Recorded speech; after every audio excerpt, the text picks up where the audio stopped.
عطاءاللہ مینگل کو ان کی سیاسی، سماجی اور قومی خدمات پر خراج عقیدت پیش کرتی ہوں۔ سردار عطاءاللہ مینگل کی سیاسی نظریہ اور فلسفہ پہ بات کرنے کے لیے یقیناً بہت وقت چاہیے ہوگا، 3-4 منٹ کی تقریر میں وہ ممکن نہیں۔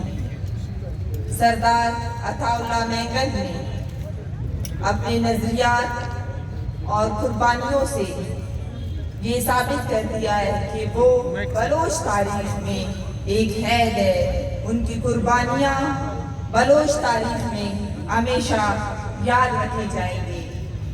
سردار عطاءاللہ مینگل نے تعلیم کی بات کی تو انہوں نے بلوچستان یونیورسٹی کی بنیاد رکھی۔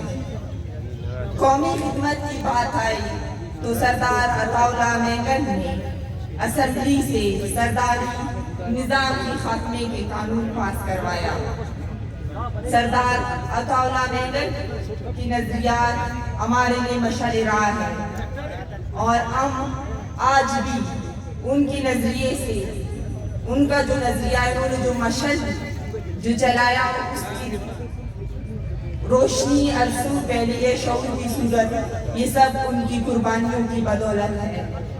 سردار عطاءاللہ مینگل نے ایک جگہ فرمایا تھا کہ بلوچ ایک دوسرے کی پیر مت کھینچے، خود کو کمزور مت کرے، بلکہ اتحاد اور یکجہتی کی بات کرے۔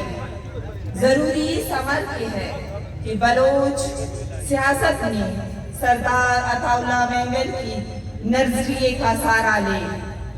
اگر سیاست کے میدان میں بلوچ کچھ کرنا چاہتے ہیں تو وہ سردار عطاءاللہ مینگل کی زندگی کا مطالعہ کرے۔ سردار عطاءاللہ مینگل نے فرمایا تھا، مجھے غلامی کی کوئی شکل قبول نہیں، میں بلوچستان کا جنگ لڑ رہا ہوں۔ یہ جنگ میرے لیے اس طرح